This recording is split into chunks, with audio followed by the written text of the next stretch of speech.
California. But now, the FBI has turned up thousands of kilometers away in West Africa on the streets of Ghana, because Washington believes the next major security battle may not be inside the United States, but along the Atlantic coast of Africa. Reports say the Ghana Police Service has launched a new intelligence-led policing initiative in partnership with the United States Federal Bureau of Investigation. According to the U.S. Embassy in Accra, a specialized team of FBI instructors is on the ground training Ghanaian officers to counter transnational criminal organizations and violent terrorist networks. Now, the 10-day program focuses on intelligence gathering, undercover operations, threat identification, and proactive crime prevention. All right. Welcome to This Week in Ghana, your bi-weekly live stream where we talk about all things news related to Ghana. If you guys can hear me, give me a thumbs up. And if you guys can see me, give me a thumbs up. Yes, I think there are a lot of reactions to what you just saw. You heard that right.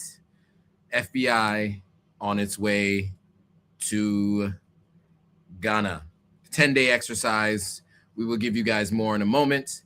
But before we get into this story and more, let me introduce myself. I'm Joe Hotagua. I'm the founder of Authentic African. What we do is we help people visit, move, and invest in Africa. We do live streams every week where we talk about specific countries and we talk about the continent as a whole. On Thursdays, we talk about the continent as a whole. On Mondays, every other week, we talk about Ghana in particular. We also have a contest to help people go to Ghana this December. So lots of questions that people have about the FBI in Ghana. So, but before we get into that, let me actually talk about the rest of the stories that we'll be going over today. So you guys are aware, we will be talking about Ghana signing a deal with the UK on a growth partnership deal. It's supposed to address education and job creation. There's also going to be some talk about the national football team of Ghana arriving in the United States. And then we have some more details and questions to answer about the winter trip to Ghana that I've been partnering with Ito on. It looks like a lot of people are interested in this conversation. So without further ado, let's get into it. So a couple quick things that I want to say before I get back into this video. As you saw, the FBI has expanded its presence in Ghana as Washington moves to what they say contain rising instability across West Africa. So in partnership with the Ghana Police Service, American instructors are training officers in intelligence gathering, undercover operations, and what they're calling counterterrorism tactics. The initiative comes amid growing fears that there are jihadist violence from the Sahel could potentially spread south into Ghana and other countries as well. Ghana is facing mounting scrutiny over the drug trafficking routes linked to Latin America, cocaine networks. And so apparently this is meant to curb that. I think there are a lot of people that are concerned with this, but before we get into the concerns and before we hear from you all, definitely let me know in the comments what you guys feel about this. I do want to play some more of this news story because many of you probably were not aware from First Post Africa, and then we will have some commentary on the other side. I will say generally we do this live stream with Ivy Prosper. She is covering the World Cup today in Toronto, if I'm not mistaken, so she's unable to join, but she will be back for next live stream. But today you got me, and we have a lot to cover, so let's get into it. So let's get this back up on screen, and let's go.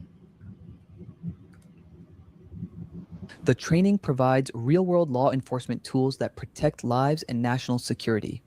A secure and stable environment promotes economic growth and creates conditions where citizens and businesses can thrive. But make no mistake, this is not just a routine exercise. The entire security map of West Africa is shifting. After military coups in Mali, Burkina Faso, and Niger, the Sahel has become home to one of the world's fastest growing terrorist networks. Groups linked to Al-Qaeda, including JNIM, have expanded their operations across large parts of the region. And now, Washington fears that instability could spread south toward coastal West Africa. Countries like Ghana, Benin, Togo, and Ivory Coast are increasingly being viewed as the next frontline buffer states. But the threat is not just terrorism. It is also organized crime. Security officials say that West Africa is becoming a major transit corridor for Latin American cocaine heading to Europe. And Ghana has emerged as one of the region's most important logistical hubs. Drug trafficking networks are reportedly using the Gulf of Guinea to move large shipments through West African ports.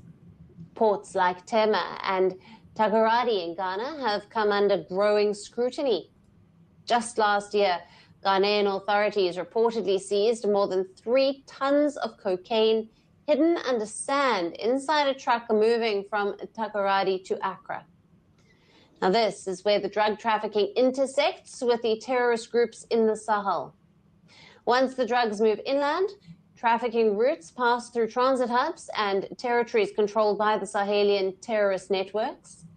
Analysts say that these networks reportedly tax the shipment of drugs, which in turn is used to fund their insurgencies across the region.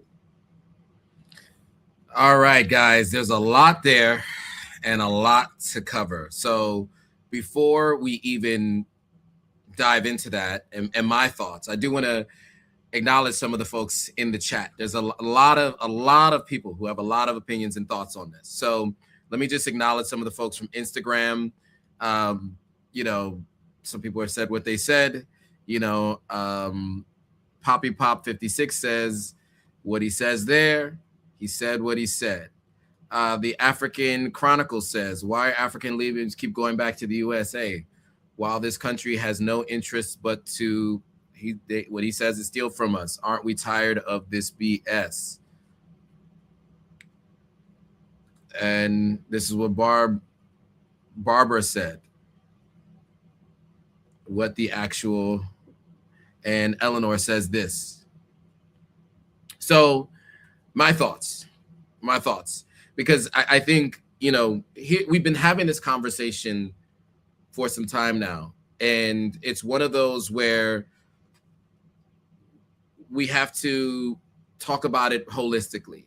There are a lot of things that I see going on in Ghana that I definitely applaud, right? When you had the situation going on with South Africa, repatriating those 300 plus folks, helping them with a pathway to a new career and focus back in their home country, working on potentially housing for those who don't have it, mental health resources, etc. I think those were all really good initiatives for those folks. Other initiatives around paying off the electrical debt and getting out of the IMF debt trap and some other things, right, that you see this administration has done a great job with.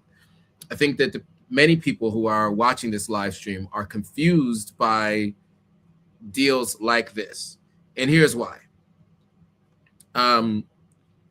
For the past however many years, these kinds of programs have been in place throughout the Sahel, for example. French troops, sometimes American troops, sometimes German troops, etc., had been in country, and their goal had been to stop these jihadist attacks in these jihadist groups, and has been with no success. Where they've been having success is after the military leaders took over these countries, specifically Mali, Burkina Faso, and Niger. They've been able to have more success with that leadership in place. This is after kicking out many of the troops from the Western troops. So I think a lot of people are looking at this and wondering, why isn't Ghana doing security pacts and security deals with Burkina Faso, for example, which is a neighboring country to the north, Mali and Niger, as opposed to with the West? I think the intelligence sharing should probably be with the two countries that border each other and that have these insurgent groups that are kind of in those regions. And I don't know if there are more security pacts happening between these two groups. I mean, we know that, you know, Burkina Faso and Ghana signed 7 deals earlier this year, and part of that was a security deal. But it does, I think it does confuse many people who you know, really were excited about the direction that Ghana was going in, to see them operate this way with the United States. And I think one of the things that people are alluding to in the comments and are actually saying in the comments is there's a lot of suspicion around what Western troops are doing in West Africa. There are a lot of questions about whether or not they are there on behalf of helping West Africans, or are they there in furtherance of surveilling the Sahel region, surveilling the AES, meaning Mali, Burkina Faso, and Niger, with groups and troops on the ground in neighboring countries to the Sahel. It allows for intelligence, drones, people to move back and forth between the countries and to be able to capture intel. And I think that is what many people are alluding to in the comments. And I think that is why we have such a visceral response to this particular deal that Ghana has done with the United States. And this particular administration, I think, you know, can be a polarizing one in the United States for sure, and specifically around their interest in Africa in general. So I will leave it at that in terms of my thoughts. I definitely want to hear from you all, though. So what else do we have from IG here? So we have a couple of folks saying Ghana doesn't need America on their soil. America must go. Ghana, wake up. That was from Darko Steve. What else do we have? We want to hear from you guys. So let us know in the comments how you feel about this particular deal. It's a 10-day exercise as it's been advertised. I don't think very many people believe that. So, but that is how it's been expressed publicly. What else are people saying? People are saying, I'm from Louisiana.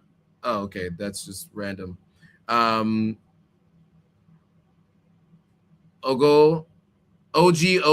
Mike says, blah, blah, blah. He doesn't believe it.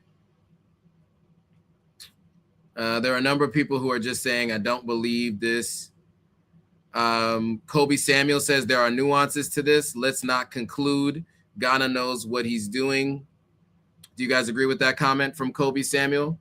Kobe's obviously Ghanaian based on the name, I presume. Do you agree with that?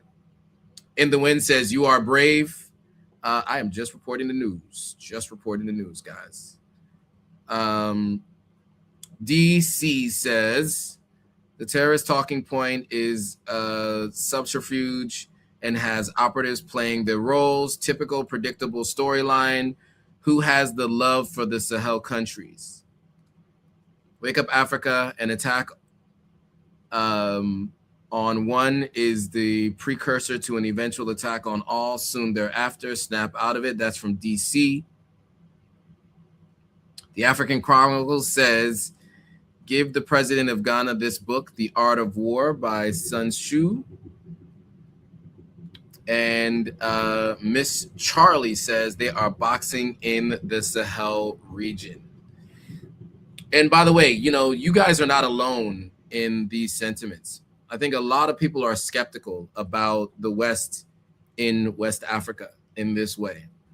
But I have to say to all of you who are watching, and this is one of the reasons why we do this live stream, we report on this news because we want people to know what's happening in the countries that we are all promoting to you all as places to vacation, to invest, potentially even look for relocation.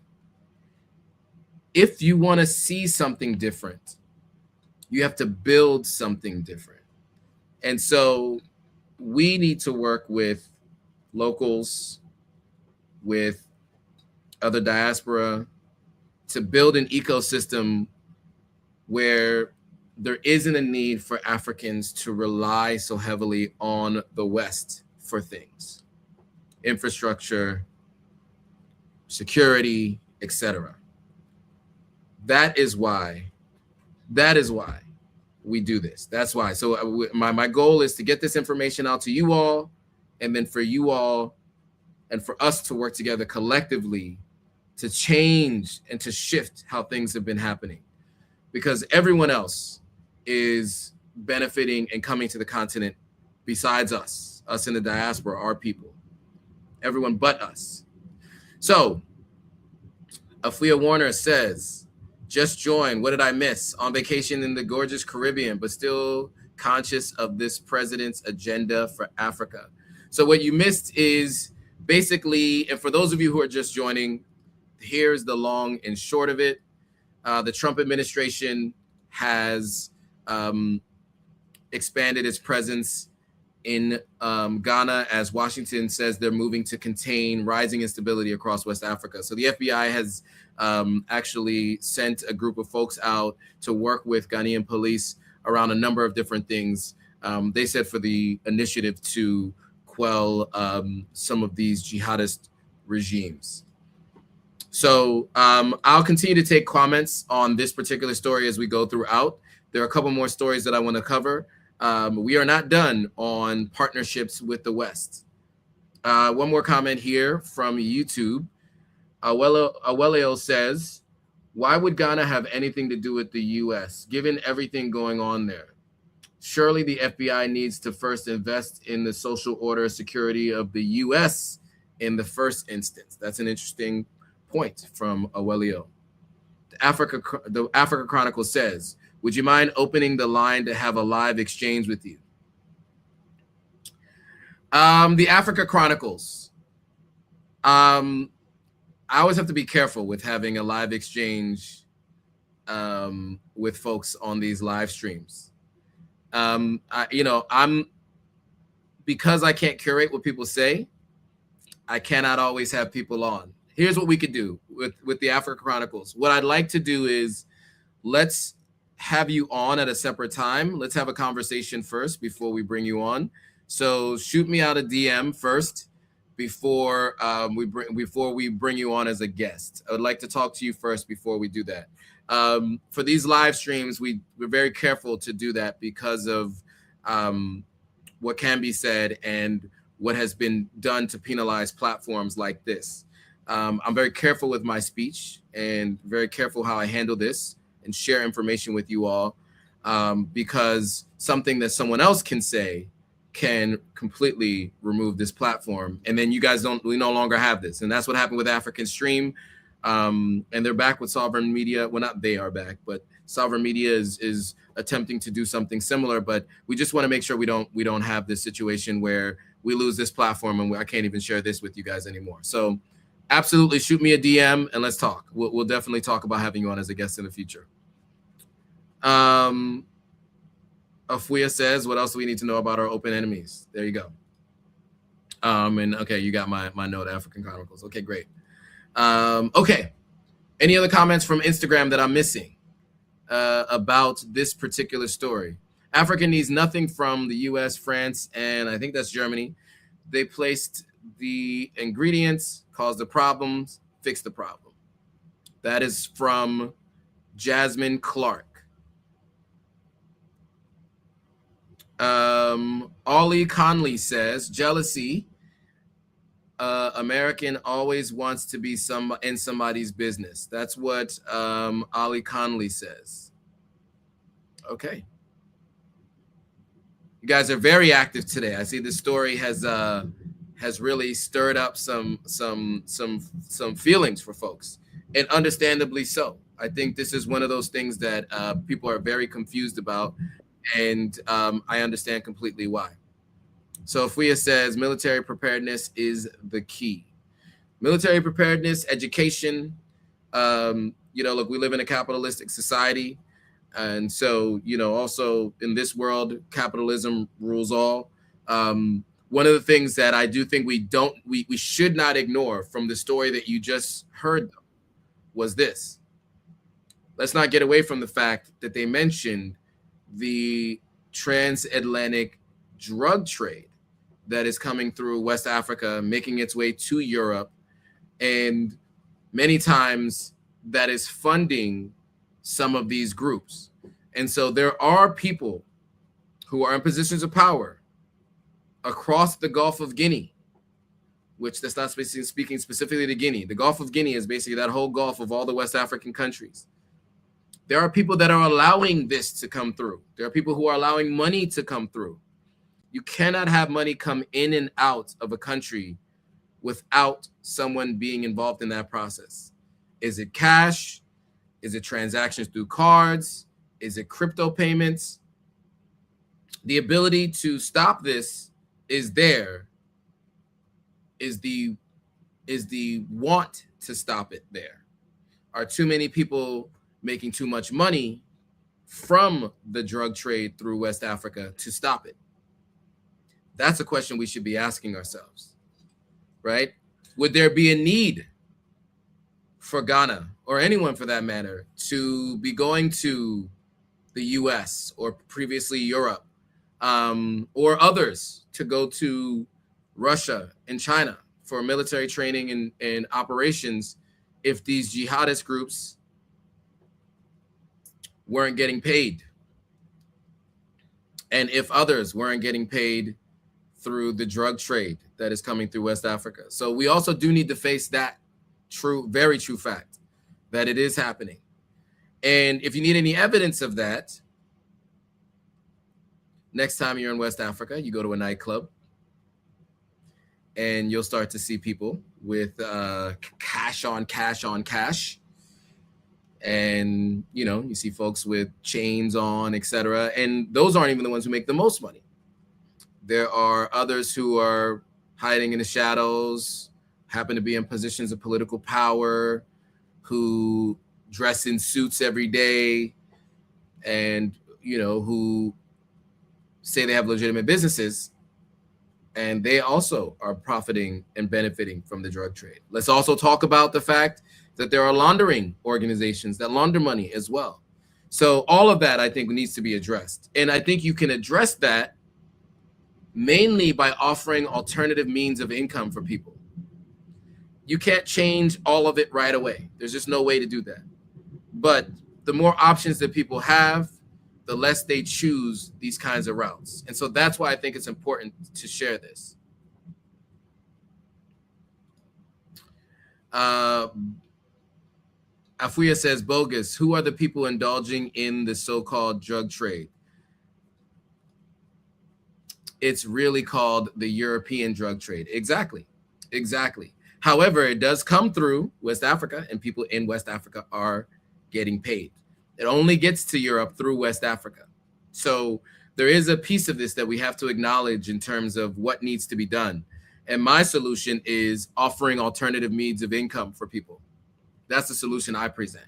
And by trying to get people such as yourselves watching this live stream to start to think about diversifying your assets, your interests, your businesses. You have businesses and skills that can be brought to the continent. We can all learn, grow, and flourish together and begin to solve challenges like this. If you guys aren't happy with what you're seeing, we got to do something about it. And, for those of you who think means beyond capitalistic are going to be ones that work, I think not. I think, we live in a capitalistic society and we're going to need solutions. Well, there are many solutions. Let me just say that. My solution, I believe, is one through commerce and capital. I think that's going to be what helps. All right. So we spent a good amount of time on this story. I do want to move on to the next one. And this is another one that is going to confuse some folks. Once again, we have another story here. And So Ghana and the United Kingdom on Monday signed what is being called a landmark UK-Ghana partnership, which is quote unquote to help transform the economy. They also say it's supposed to create thousands of opportunities for the people. I'm going to play this video from Africa News, and then I'd love to hear from you guys on this story as well, and then I'll have some commentary on the other side. Ghana and the United Kingdom signed on Monday the landmark UK-Ghana partnership, which is to help transform the economy and create thousands of opportunities for people. The deal, worth £215 million, was signed by the British High Commissioner to Ghana, Christian Rogge, and his counterpart, Sabazita Benson, who is Ghana's High Commissioner to the UK, during the Ghana-UK Investment Summit in London on Monday. It targets 4 main areas that include delivering world-class education, enabling easier trade for Ghanaian businesses, attracting private investment, and driving industrial growth. Ghana's President John Dramani Mahama said at the summit that Ghana was on the right path to restoring the economy. So one of the pillars of the President of Ghana's initiatives has been on restoring the economy, right? That's been a conversation for a while since, he's come back into office. And I think, as you can see, he's done an excellent job, at least in terms of that. Inflation is slowed. The power of the Ghanaian cedi has increased. However, there are deals like this that puzzle folks. The details of this deal, I think, are still to be determined. Let me see if I can get you guys some more insight into what is actually happening as part of this deal. But I'd love to hear from you guys on the deal itself, because I know there have been a lot of questions on this deal and what it means. So I'll give you guys a little bit of headlines, right? So the partnership channels funding and expertise into what they're calling 4 primary operational areas. The first is what they're calling delivering world-class education and advanced technical training. I don't know what that means, but that's what they're saying. They also said enabling easier trade to expand market entry for Ghana businesses. So that means for businesses in Ghana to the UK, I think, and vice versa. Attracting private investment and mobilizing global capital. They said also driving industrial growth and infrastructure transformation. So here are the key initiatives and what the financial breakdown is. So the agreement funds practical infrastructure, according to them, science and education projects designed to deliver immediate economic benefits. So you guys let me know what you guys think of this, but here's what the expectation is. There's a Takoradi floating dock project. It's 101 million euros. It's supposed to generate up to 430 direct skilled jobs with 30% reserved for women by developing the Gulf of Guinea's first commercial scale ship repair facility. So basically in Takoradi, which is one of the major cities in Ghana, they're planning to build a floating dock, and that is meant to be able to repair large ships. They also have the London Stock Exchange Reforestation Fund, which is an 85 million pound investment that launches as what they call a dark green investment fund listed on the London Stock Exchange to channel international capital into high integrity carbon and reforestation projects, creating rural jobs. Science, tech, and artificial intelligence, that's about 6 million pounds. Implements Ghana's AI strategy and funds 10 new physics partnerships to foster advanced collaboration across universities. Next is climate-aligned infrastructure. That's 5 million pounds. That creates the Green Project Preparation Facility to transfer sustainable ideas into investable deals, aiming to unlock 180 million over 3 years. Transformational education guidelines set clear rules for institutions to establish a joint UK-Ghana academic programs. There's also specialist clinical engineering training, that's 4 million, and forestry livelihoods backs the Rainforest Builder Project, which is 9 million pounds to restore degraded forests in the OT region. So from the top line, what do you guys think about that deal? Obviously, there was some very specific things that they talked about in terms of getting new jobs, etc. I think the question, you know, some of them even being set aside for women. So there seems to be potentially a benefit to Ghana in this quote unquote deal. The African Chronicle says the deal is simply this: the empire does not want to die. Okay. Afuya says, it's mind-boggling that Africa hasn't learned from the history of the transatlantic enslavement trade. What has changed for the descendants of this trade? Britain has not forgotten. Why did Britain abstain? And this is from, by the way, the question is, why did Britain abstain? This is referencing the UN vote on the gravest crime against humanity being the transatlantic slave trade. All of the EU and Britain abstained from voting. So if we are saying, be careful, Britain seems to have selective memory when it comes to the transatlantic slave trade. So that's what if we are saying. What do we have in Instagram on this particular topic? I want to hear from you guys. What does the West expect in return for the proposed services they will provide? I get it, but what are they asking for Ghana in return? That's been the main sentiment as people are asking. Kobe's asking that. Alma Watson is asking that question. Darko Steve is saying, if our leaders are still believing in America after orchestrating a coup in 1966, which we're still feeling the effects, then there's something wrong with us. Speaking of the overthrow of Kwame Nkrumah, the first democratically elected prime minister and president of the country of Ghana. Changed the name from Gold Coast to Ghana based on the Ghana Empire. He was an HBCU graduate from the United States, very big Pan-Africanist, you know, and really built the country in that image. Really was unfortunate what has been concluded that the CIA did to remove him from office while he was out of the country. What else are people saying? Believe it or not, Britain ended slavery. Africa still has slavery today. This is what Spencer is saying. Yeah, sure. They ended their own version of it, but they didn't end slavery. They ended their own version of slavery. And yes, they were the first to end something that they were the first to start. One of the first to start.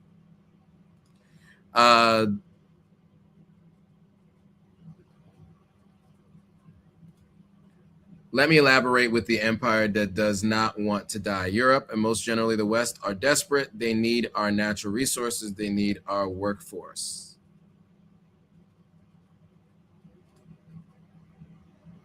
Spencer saying expand on that. Expand on what? They stopped their own version of it, but it still exists, of course, in many ways. And yeah, when I say one of the first, I mean one of the first in Europe. Yes, the Islamic slave trade happened across the continent as well, mostly East Africa. West Africa was mostly the Europeans.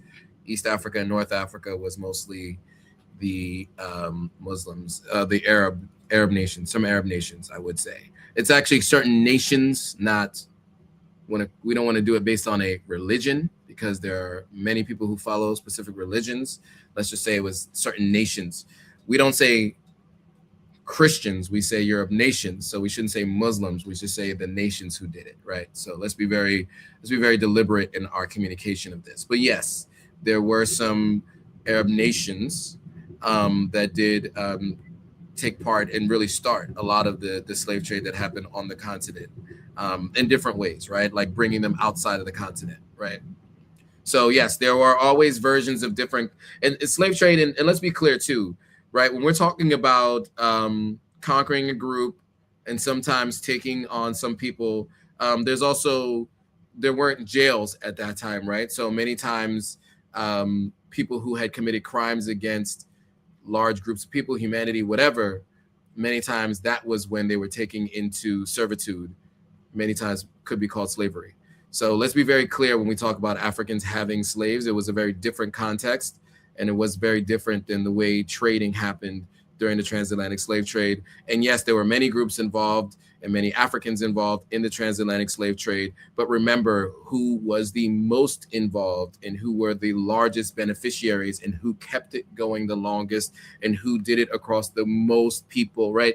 Is who we're talking about. There are always, anytime you have a crime against humanity, there are going to be some people who fall under the group of people who the crime is getting committed against, who are going to participate in the crimes against their own people. That's just how it works. There's always a small group of people, but that doesn't define who did it. It's defined by the people who are actually committing the grave crime against humanity. You are going to have people, though, from time to time who fall under that group of subjugated who are going to take part in it. That is just how it works with any large, massive crime against humanity. So Millie says, keep them out, let Africa develop at their own pace.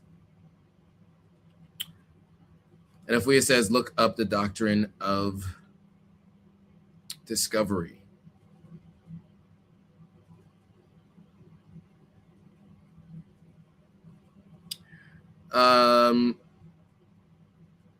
Spencer, you speak specifically to what you want to talk about here.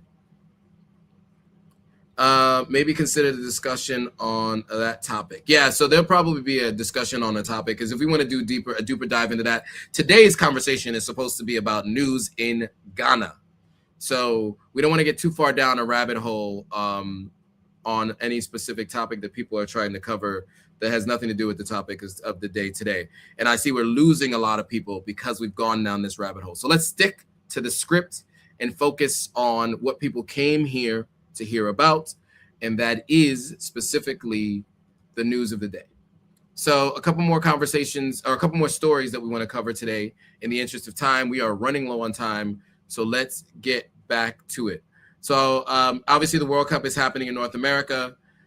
Ghana's national football team, the Black Stars, were greeted by roaring fans and their arrival in New England for the 2026 FIFA World Cup.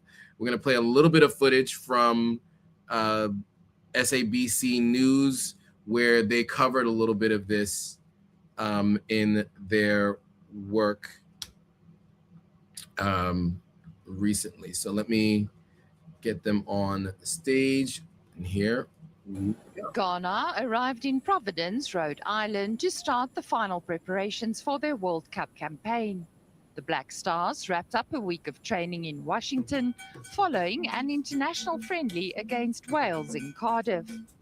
The squad features the likes of Captain Jordan Ayew and Manchester City's Antoine Semenyo. Ghana will head to Toronto, where they will face Panama on Wednesday. They will also take on England and Croatia in the group stage. Meanwhile, the Democratic Republic of Congo arrived in Houston. Okay, we'll leave it there. I just thought it was interesting to share that really quickly. You know, I don't know how many of you actually watched the World Cup, but Ghana has made it through and they will be participating. So we will be paying close attention and keeping you guys posted on how things went with them. All right. Now, it has been wide-ranging conversation, and I appreciate all of the engagement early on in this discussion. Look, there's a lot of people who have a lot of thoughts about a lot of the things that we've talked about today. And I, in the interest of time, cannot go down a rabbit hole speaking specifically to this thing.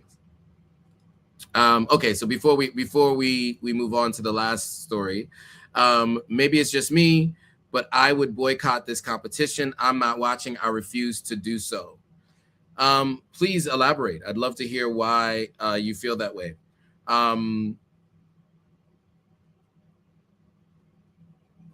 I'd love to hear why from you, the African Chronicles, why you want to boycott the World Cup. And if anybody else agrees with that, we'd love to hear from you guys.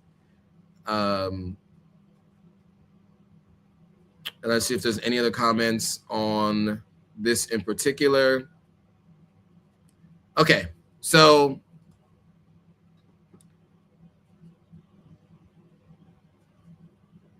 all right, so really quickly, the last thing I want to do here with the last few minutes here And then if anybody has any more comments about the stories that we covered today, not focusing on rabbit holes, because we've gone down too many rabbit holes and we've lost a bunch of people from the live stream because we've gone down rabbit holes. And, you know, I let one of our users distract me and go down a rabbit hole on a specific topic. We're going to focus on the topics of the day.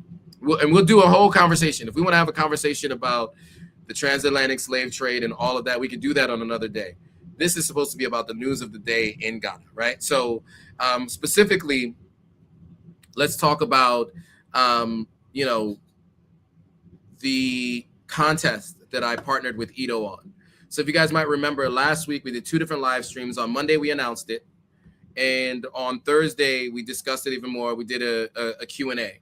And so, you know, as you guys know, we have launched this trip to Ghana. And, you know, this is something that for those of us who watch these live streams and who would really like to visit West Africa, don't have a budget, haven't really thought through how much it's going to cost, don't know what to do, don't know where to go. There are a lot of questions that come to my inbox about these things. You know, I spend a significant amount of time communicating with folks around their questions on what they should be doing in Africa. What country should they go to? Where should they be going in that country? What should they do when they get there? And so I partnered with Ito to bring this trip to Ghana, which is something that, you know, I've never done before, but Ito did last year. And I happened to be a part of it because I went and met with their winner last year. So Tamara, who I will be interviewing very shortly, Tamara was the winner last year, and she got a chance to go to Ghana for the first time in her life, and she had an amazing experience. Picked up from the airport, hotel is included, your flight is included from the nearest international airport. This is really the opportunity to get a chance to set your foot on the ground and really see what the country has to offer, at least Accra, for some period of time. So as you can see from this website, you can enter for your chance to win. There's a free entry you can do by mail. If you shoot a letter to this address here. And there are also other ways to pay. So you can also increase your chances of winning by different number of entries. So for just $4, you get 3 entries. For $20, you get 15 entries. For $50, you get 50 entries. So it's basically $1 per entry once you get to the higher numbers, right? So open an entrance from anywhere in the world. You must have a valid passport, of course. You need to make sure that you get a visa to come to the country. That also has to be done. The competition actually closes in a little over 1 month, and the winners are going to be announced with every milestone. We are on our way to trying to get to 3,000 to add new winners to this entry, to this particular this year's event. Sorry. And there are more every year. So we're planning to do this every year. So if you guys are interested, go to ito.authenticafrican.com. Link is in the description. It's spelled up here on screen. I'm pretty sure you guys can't even see it. This is the competition page. All the videos are here. We're going to add my video that I did last week when I was in Ghana. I just shot a video while I was there last week to announce the partnership. But as you watch along here, you can see what the experience was like. Welcome. I can't turn off the sound, unfortunately. Here, yes, I can. So you can see what the experience looked like on the ground. You know, this was the winter holiday at the hotel. This was one of the events that Tamara went to, was a fashion show, which was actually really cool. You know, Tamara is actually from Texas, so, you know, they handled her transportation to everywhere she went. At this particular fashion show, Beanie Man was there. A lot of interesting, cool fashion from Ghana, the Diaspora. Really dope event. And, and this is, a fashion show like any other, right? And so you really get a chance to see the what December has to offer in Ghana. So if you're at all interested in this and anything else Ghana has to offer, then go to edo.authenticafrican.com and sign up for your chance to enter for a chance to get to go there for free. No, you won't have to pay for your own flight. All right.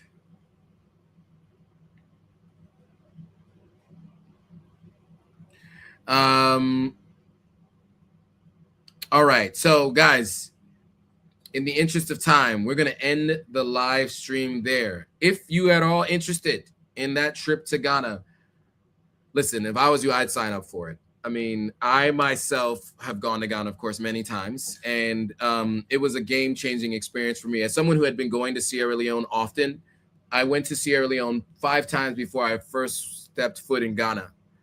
And that was a different and another transformative experience for me.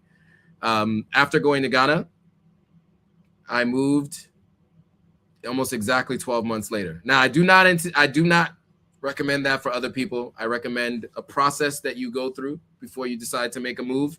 I was in a different position. It was C-19, 2020. There was things going on in the world where things were shut down. Ghana was open. So I went to West Africa, and I ended up moving and staying on the continent for a little over 4 years, and now going back and forth 3 to 4 times a year to work on investments and to continue to build on what we're doing here. So I definitely recommend go to Ghana. It can be a transformative, life-changing experience for you. It definitely was for me, and I anticipate it will be for you. So go to ito.authenticafrican.com for your chance to enter. It's definitely going to be worth it if you're at all considering going to Ghana and you don't know how or who to go with or what to do when you get there. You have your opportunity to have your flight paid for, have your hotel paid for, 3 meals a day, and a number of different excursions daily. 5 days, 4 nights to really get a chance to experience Accra, Ghana. And then if you decide you want to stay longer on your own dime, you can do that too, right? Pay for your own hotel, stay longer. So you can actually turn it into a 2-week vacation, and 1 week of it covers everything. And then you can decide you want to do other things outside of Accra. You can spend more time there, which is what Tamara did, the guest who won last year's experience. So if you're at all thinking about going to Ghana, I definitely recommend heading over to the website that is scrolling across your screen right now to go. All right. So there's a couple people who still have comments about the earlier conversation. So I do want to acknowledge you guys really quickly before we go, just to make sure you guys get a chance for your thoughts to be heard. Afuya is planning to go to Ghana in January 2027. Nice. Definitely recommend it. Let's see.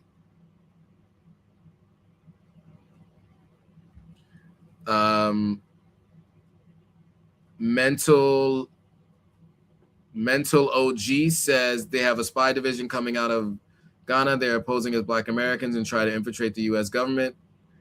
Okay, I've never heard that before. And I'm going to leave that out, the rest of what you're saying, because I don't even know if that makes sense. But here we go. Sony Cotton says, FBI, I thought they were for domestic intelligence and CIA was for international intelligence. At any rate, I'm really tired of this. Yeah, I think that is one of the things that I think is a question that people have a lot. The FBI is meant to operate on U.S. soil. CIA is meant to operate outside of the U.S. However, the FBI is seen in America as the highest level of policing in the United States, and they deal with counterterrorism in the United States. And so the CIA does not train in those same ways as the FBI does. And so I think when they're talking about outsourcing their systems, they usually use the FBI to do so in these instances. But I understand that question and that concern, and it makes sense. But I think in this instance, that would be the reason they would tell you as to why it is the FBI. And the CIA is actually more covert, right? If the CIA is in your country, you don't know it, right? Or the people don't know it, right? It's not. These aren't announcements that are made. So FBI is a little bit different, right? They're more overt, even though they do, investigations. If it's about training, the FBI is going to be loud and out there to let you know. Okay. All right. With that, I want to say thank you all for a very engaging conversation. As always, you guys always bring the knowledge, the consistency. Shaka Bars is on the live stream. Shaka, I would love to bring you on. I can't bring you on from Instagram though, because I'm using StreamYard. Let me see if I can get this to Shaka, see if we can get Shaka on the live stream. Now, Shaka, for sure, I would put Shaka on the live stream. No question. Let me see if I can get Shaka on the live stream. Guys, stay tuned. We might be able to get Shaka on. Let me see if I can get him on. Give me a second. That would be, if you guys aren't familiar with Shaka Bars, he is an activist, very knowledgeable about the continent. He also spends a good amount of time in Ghana. It's back and forth. You've probably seen him with I Show Speed and many more. Let me see if I could get this message to Shaka really quickly. Let's see. We'd love to have him on.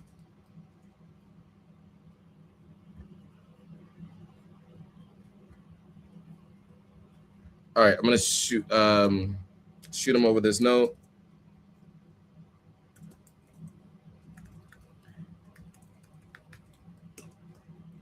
All right, let's see if we can get him on. If we can, cool. If not, it's all good. We'll get him on another time. So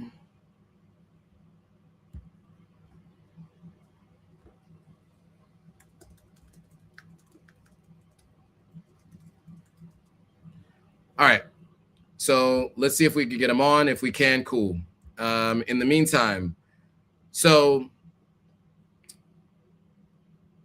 it says I got cut off. Did I? Sorry, when I was shooting that message out.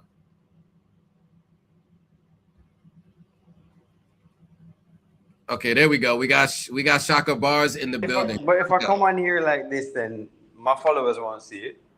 Yeah. True. Just go in the normal live stream, then everybody would have come forward. All right, cool. So guys, we're gonna jump over to regular live stream, and then we're gonna get Shaka on. So stay tuned, guys. So we're going right back on Instagram. So for those of you who are watching on YouTube, let's go over to Instagram, and I'm gonna get Shaka on. So I'll see you guys in a second.